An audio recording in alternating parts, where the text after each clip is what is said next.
Hey guys, welcome back to the channel. Today is going to be day one for my assembly of the crazy Cayman engine. So if you've been seeing all of the pre-videos to this, you'll know that I'm working with Jake Raby in the M9 Experience, and we're going to be assembling this thing with his help. I have the crankcase carrier pre-assembled by him, so if you're watching this video as a how-to, check out the links up here. I did another engine build on this 997, which shows you how to assemble that part, but we're starting with that assembled, and we're just continuing on with the baffle that goes on top. We're gonna put the IMS on and the chains today.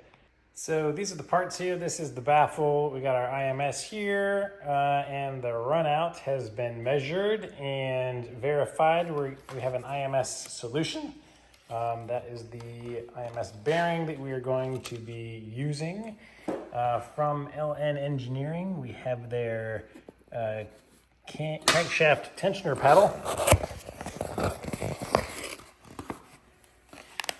I'll just show you what that looks like. It's like nice billet aluminum, I guess, probably, and the paddle on top.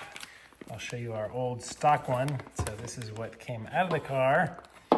And look at that beautiful wear that it had on it. And we'll also be installing a new one of these. As you can see, if I focus on that for you, that has nice gouges and stuff too, where the chain has been running over it. We got brand new chains here. So this is the IMS chain, and then we have our other two timing chains down here. These are all brand new. They have been ultrasonically cleaned already by Jake, and then pre-oiled with some oil. So we're not gonna need to do anything with that. We got a brand new one of these. They came with the kit, the IMS chain guide. So all of these parts came as part of the M9 Experience kit. So everything is labeled for me, brand new, ready to go. The only thing we're gonna be reusing from the car are the hardware to attach this and the hardware to attach this. The only tools that are gonna be required is gonna be an E10 socket for these bolts, and for these bolts right here, we just have a little 10 millimeter. And then we have this tool, because we have a circlip here that we need to install, and a torque wrench. Oh, and of course, a handy dandy witness marker. All right, this is my old one out of the old car. I vapor honed it and cleaned all of the material out of it really well. You can see that there are these two little plus tabs over here, and they fit into these two holes right there. So this should sit on top and kind of lock into place right there. And all of our fastener holes will line up. So I'm just gonna go ahead and put all 6 in by hand. This is the only stage where I'm not really worried about dropping things into the engine, because soon after this point, they're not gonna be easy to retrieve anymore.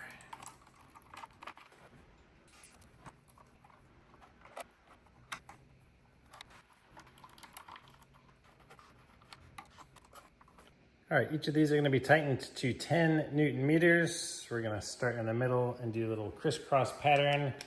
And per Jake's noting in our last video, we're gonna mark them as soon as we torque each one, not torque all of them and then come back and mark them all at the same time. So, lessons learned. I'll try to be a good student this time and do it the proper way. Right. So another benefit of having somebody help you while you're doing this is that one person can torque and then the next person can witness mark immediately afterwards, which makes it nice. But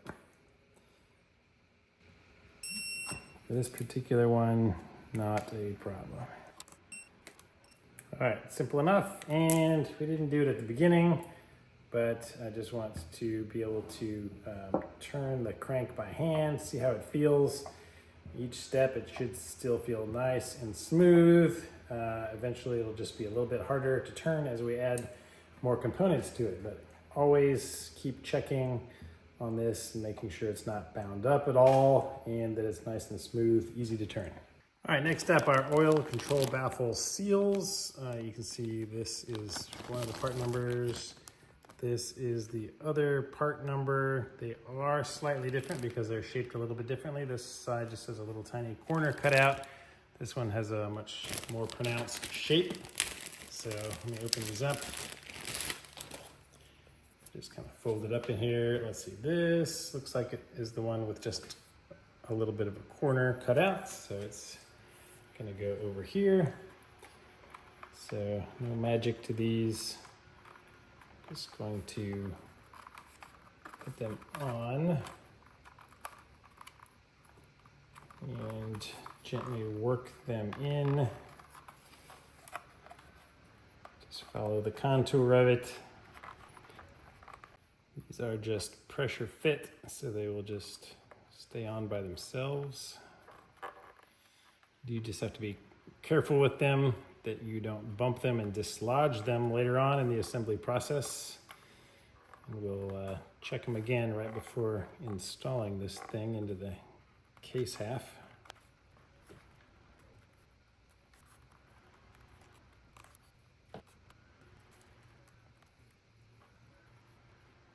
Try not to rush it, just be nice and gentle. And eventually it will all be on nice and firm like that, and then just jump over to the next one. Get the shape lined up correctly. And we'll just start in the corner.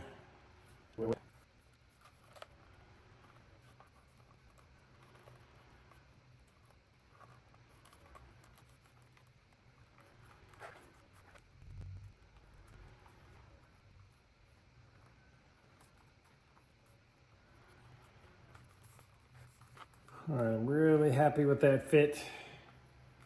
Nice and tight, no gaps, no loose pieces. All right, I just want to come over to this side. Next, we're going to put the IMS on, but I just realized that the little circlip and other part are actually on my pin already. So I do get new ones after all. So I just need to take these off.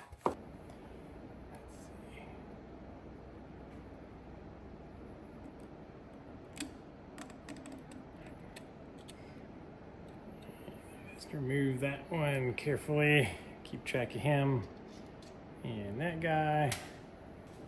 All right, now I'm just going to gently place the intermediate shaft right in here. Get this out of our way, and we're gonna put some chains on it.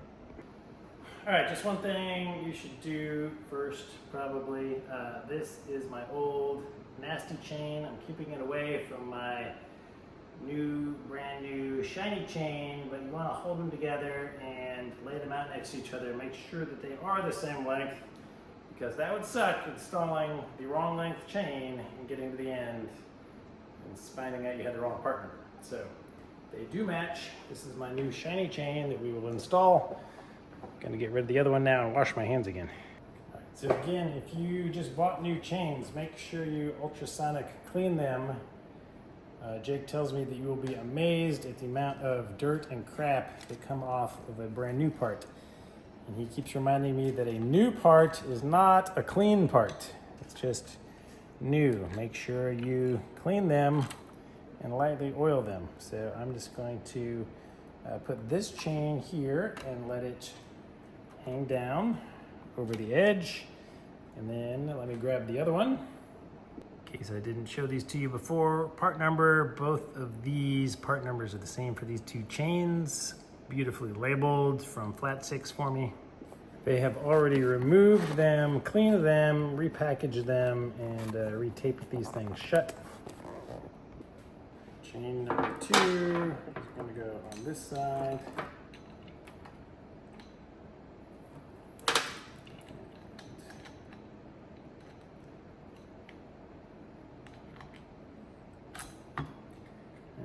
Make sure you didn't skip any teeth, and it's one nice and tight, and we'll let it drop over that side. Last but not least, we have our new style IMS chain.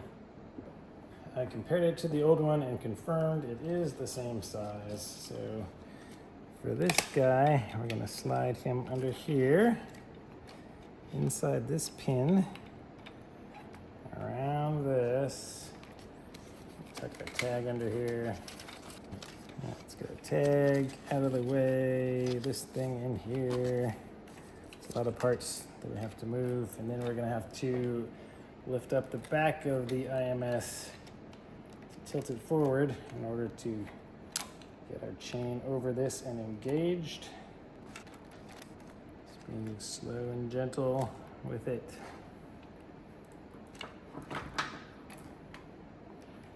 All right, everything's lined up nicely, and our tensioners are gonna pinch this in eventually. Just wanna make sure everything is engaged up here. That looks good. All right, next up I'm gonna install the IMS chain guide. There is the part number, brand new in the package. So I'm gonna take this out and again, clean it. So I'm just gonna use some carb cleaner, spray this thing down, clean it, and then I will put some assembly lube on this one where the chain is gonna make contact. So just some carb cleaner. This, and we're just going to clean our whole part. So let's see if it's obviously dirty. It's a good sign. I don't see a bunch of dirt, which is good, but we're gonna clean it all anyway. All right, just like for my last engine, I'm using this Driven Pennsylvania grade GP1 assembly oil for my lube, high viscosity lubricant. I'm just gonna put some all the way down here, spread it around. All right, she is now pre-lubed. Now the big flat metal sides are gonna go up against the block here. So I'm going to, that thing's gonna be annoying real quick. I'm going to pinch the chains in just a little bit. That will help ensure that they are indeed in the right place. I am going to line up our holes here, and then I'm going to take these bolts that came from my old engine and thread all three of them in by hand. Let's see, get these all started. And these are all ultrasonically cleaned as well. Just going to hand tighten these now with the 10mm. Same spec for these bolts, 10 Newton meters.